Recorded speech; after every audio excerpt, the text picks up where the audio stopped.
Hello everyone, back tuning into today's video. We're going to have a look at the weather for the next week to 10 days. For today's video, that's going to take us around the 26th of September, so we're heading in towards the final stages of the month with the week to 10 day time frame now. We'll also extend out beyond that with the extended GFS and ECM ensembles. They run to around a couple of weeks, so that gets into the beginning of October. And we'll have a look at CFS V2 as well for the next month. That takes us well into October. It's been a busy weekend at Gasworthy's. We released the third winter 2019-2020 update.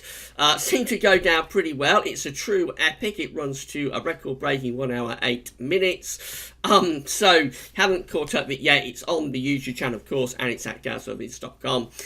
We did a live chat as well about that winter update yesterday afternoon. That seemed to go down pretty well also. So if you want to have a replay of the live chat, then you can certainly do that. Again, it's on the YouTube channel, and you can listen to it at the homepage or on the homepage at gasworthys.com too.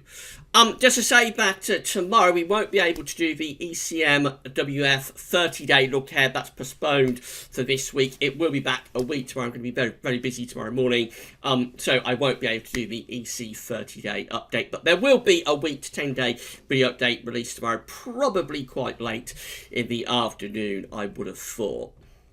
Right, before I do anything else, I'm going to say a big thank you to our latest PayPal donor. So I've had a donation from Andrew Cruz. So big thank you to Andrew Cruz for becoming Gasworthy's latest PayPal donor. Thank you so much for doing that, Andrew. So if you would like to become a donor for Gasworthy's, all you need to do is come to the Gasworthy's PayPal page, sign into your PayPal account, and then give a donation to Gasworthy's, however much you would like. And by doing that, you'll get a mention in videos as long as you want one. If you'd rather stay anonymous, leave a little note with your donation and let us know that you'd rather not have a mention. We'll still say thank you to this anonymous person, but you won't have your name mentioned in the video. Otherwise, you'll get a shout out. We'll say thank you so much for doing that. And that's absolutely great. Thank you so much to all of our PayPal donors for doing that. Alternatively, there is also Patreon. So you can come to Gasworthy's Patreon page, sign up for a Patreon account, assuming that you don't already have one. And then you can give an ongoing monthly donation to Gasworthy's. It can be anything from $1 a month upwards. You pool in with the rest of the patrons. And by doing that, you become a patron for Gasworthy's. It's got 62 patrons at the moment. So hello, a big thank you to our 62 patrons. Hope you're enjoying the videos and the content.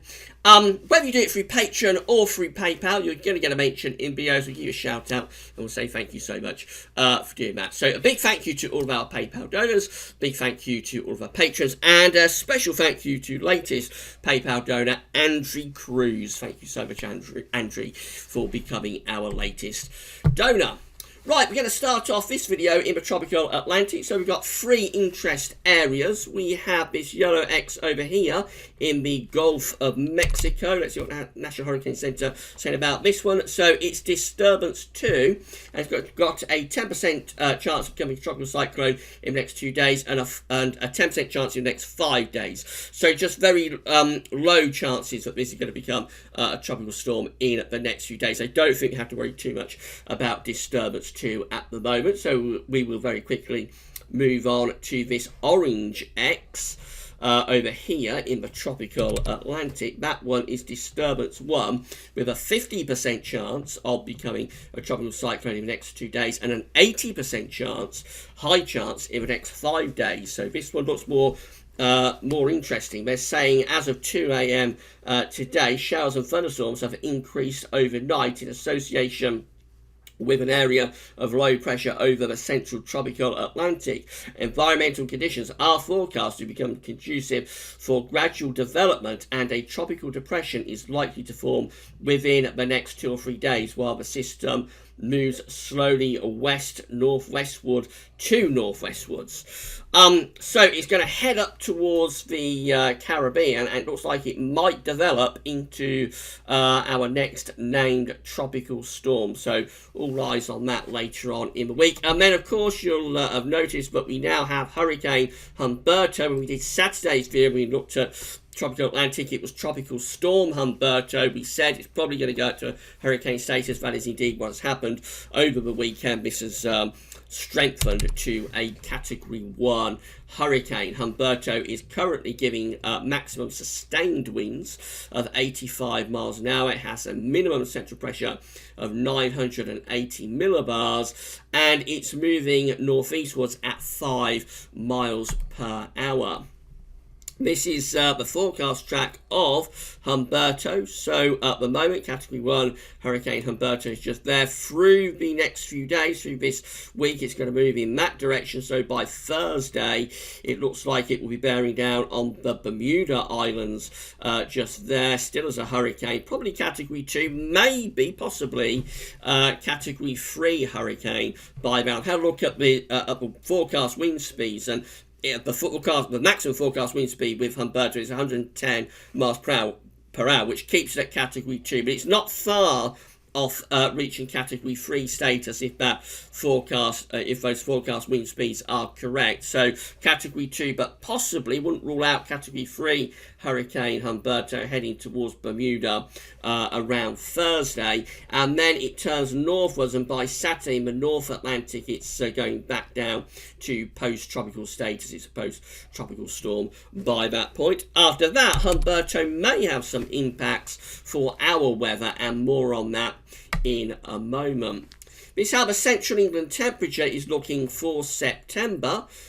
So we currently stand provisional to the middle of the month. This gets us to the 15th of September, so at the halfway point of the month. We're currently standing provisionally at 14.3. That's an anomaly of just 0.1 of a degree above average. So basically the first half of September is coming very much around average, certainly in terms of the 61 to 90 temperature average, and I wouldn't anticipate much of a deviation from that over the next week or so either. We're going to be alternating warmer and cooler air masses, so I suspect this September probably won't deviate too far from average now when we get through towards month's end. We'll have to wait and see.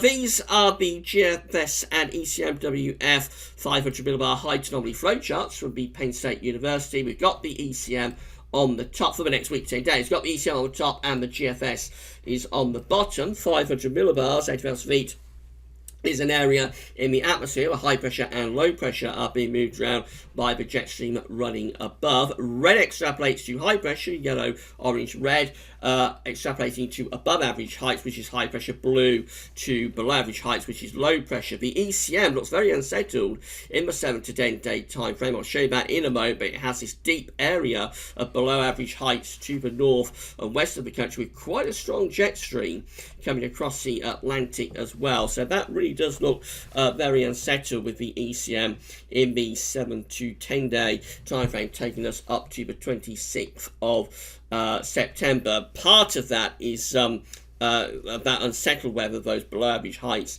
is containing the remains of Hurricane Humberto as well.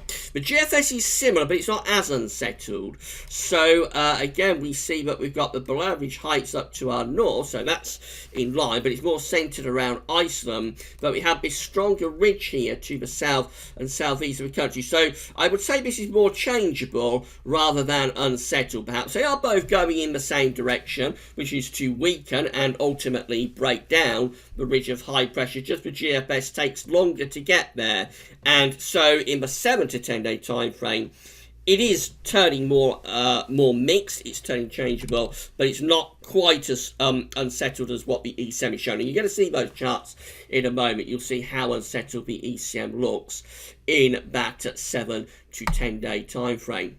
These are the GFS upper air and precipitation ensembles, upper air temperature and precipitation ensembles. Red line here is the 30-year upper air temperature average for London. Starting off quite warm actually at the moment. We're still hanging on to the warmth that we had over the weekend, but the temperature is on the decline. It's lowering, so it's going to be cooling down through the course of this week. Before at the end of the week and into the weekend, temperatures again picking up, getting a bit of a boost with the temperature as we go into the weekend before falling back away again as we move into the final week of September. And when that fall takes place, fall in the temperature takes place into the final week of September, there's no sign really that we're going back to either warm or particularly cool conditions, so just close to average with the temperature there. Precipitation wise, you can see the change showing up there also, so lots of dry weather coming up to the weekend, but then over the weekend into next week, turning more unsettled. The precipitation spikes are becoming a lot more frequent, more numerous, and there are some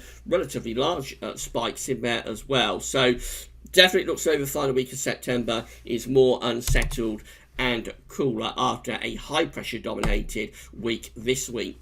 Temperature anomalies from the 16th to the 24th of September, very close to average, possibly a little bit above, but it's not a big deviation, and drier than average too. 16th to 24th of September coming out significantly drier than average once more. Any change to unsettled conditions is kind of in the final week of the month, so you would expect this week to still be looking very dry as it does. I would suspect over the next few days these will probably start to trend a little bit more unsettled, but for now still looking significantly drier than average from the 16th to the 24th of September.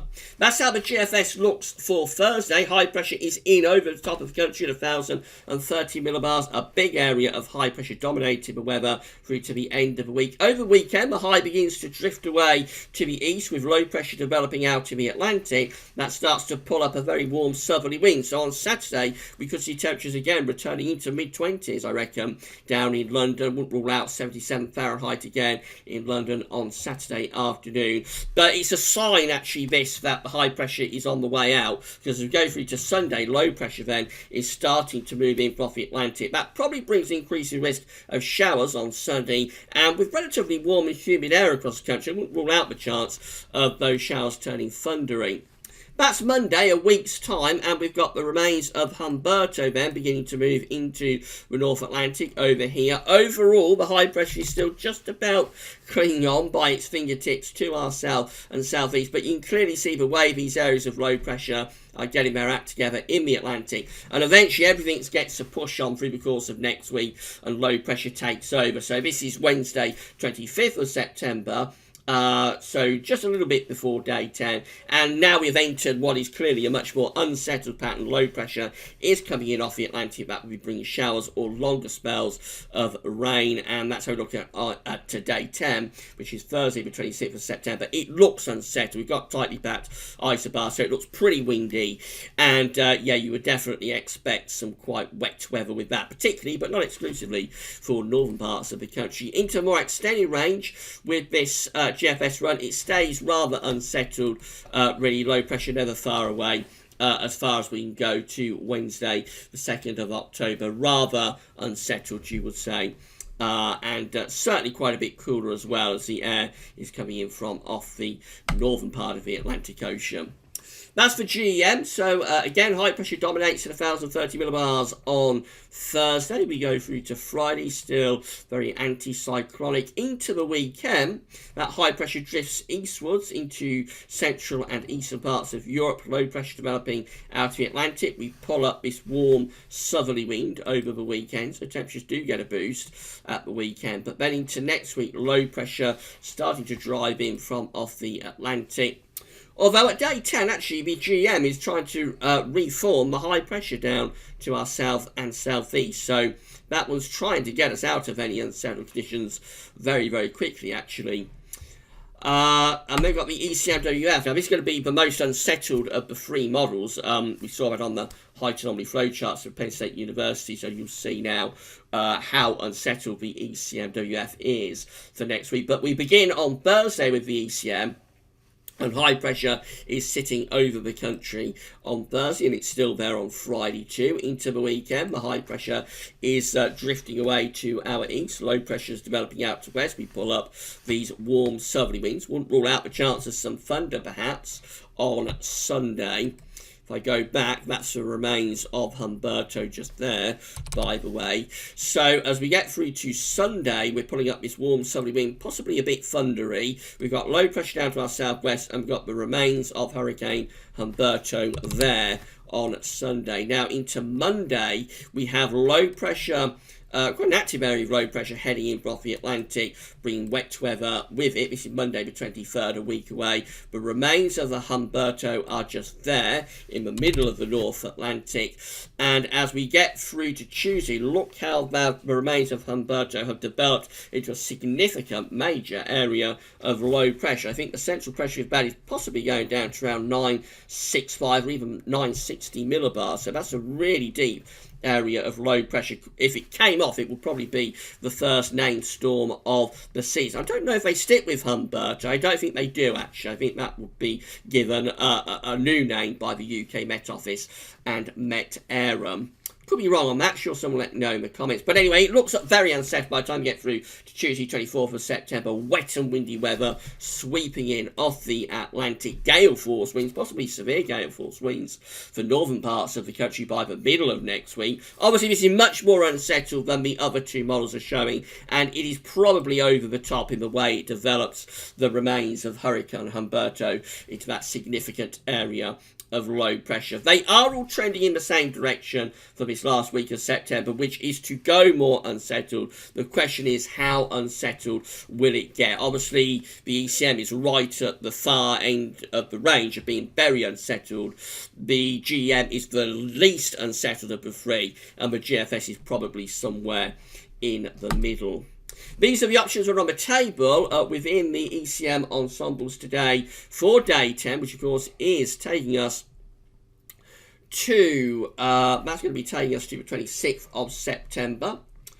So these are the options that we've got. We have 20 members of the ECM ensembles with low pressure out to our west-northwest. That's bringing in this westerly flow. So they're going to be unsettled, bringing in the Atlantic. 12, including the ECM operational and control run. The operational run is run we're just looking at, of course, the highest resolution member of the ECM ensembles, and very unsettled, quite stormy even, with winds coming in like that, strong westerlies. We have 10 that go more with the GFS and GEM solution, which is for low pressure to be out to the west, and a ridge still holding on to the east-southeast. So that's a little bit more unsettled. It's a little bit more changeable, but it is a bit drier. And then we have 9 down here that have high pressure to our south, low pressure to the north. They're flat westerly, probably bringing showery conditions, particularly to northern parts of the country. So that idea from the GEM, possibly to some degree from the GFS, is not particularly well supported by the GFS and its ensembles, and generally by the ECM, I should say, and its ensembles. Generally, it looks like the ECM ensembles want to be unsettled by day 10. But in 2 weeks' time, we're seeing a sign of a return of high pressure within the ECM ensemble. So this is getting us to the start of October. This is the 1st of October, 360 hours away, so it's a long way out. 17 members of the ECM ensembles are looking quite unsettled for the beginning of October.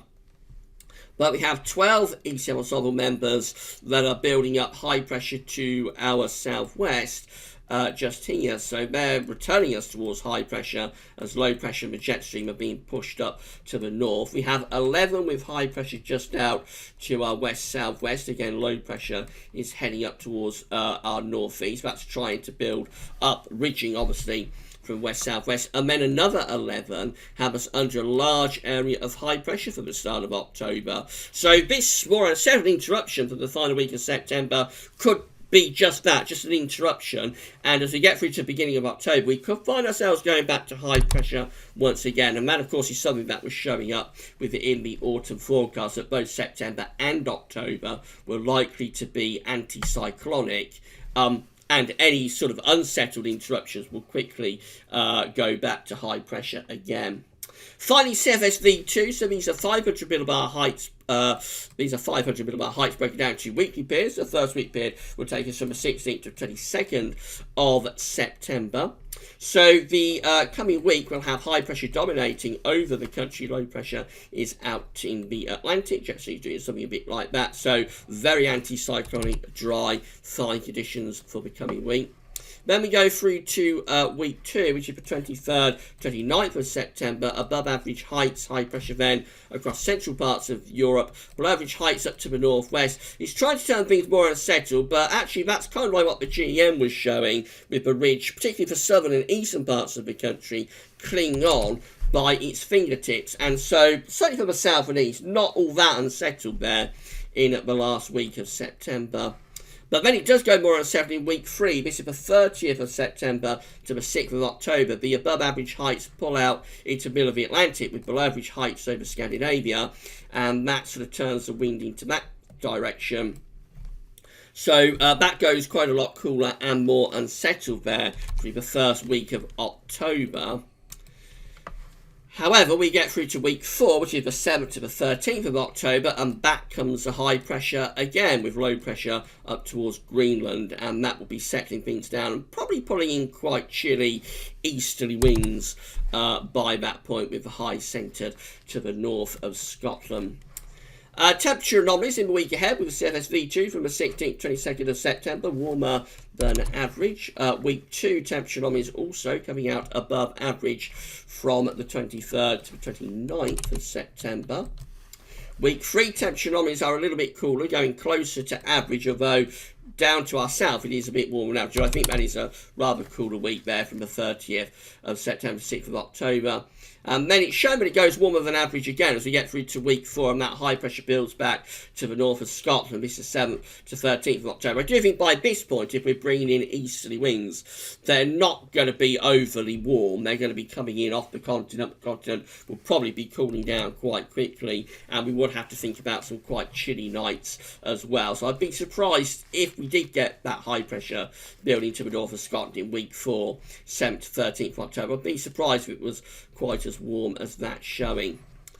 Then we go through to precipitation. So week 1 precipitation, 16th, 22nd of September, drier than average. We're dominated by high pressure, so it's not a surprise. Looks a little bit more unsettled in week 2, 23rd to 29th of September. It's going to go to average precipitation, so that would imply that we're going from drier than average to average, which would then imply slightly more unsettled conditions. Average precipitation again in week 3, 30th of September to 6th of October.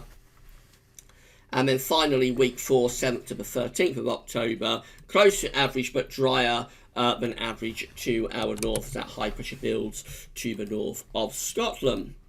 So clearly we have got the trend here for things to be more unsettled, more changeable through the last week of September. The next few days are going to be dominated by high pressure. Any change to more unsettled conditions will be happening from the weekend through to next week. Still a question mark about how unsettled it gets, I have to say. There are varying options here. The ECM obviously is very unsettled, and its ensembles also look quite unsettled as well around daytime.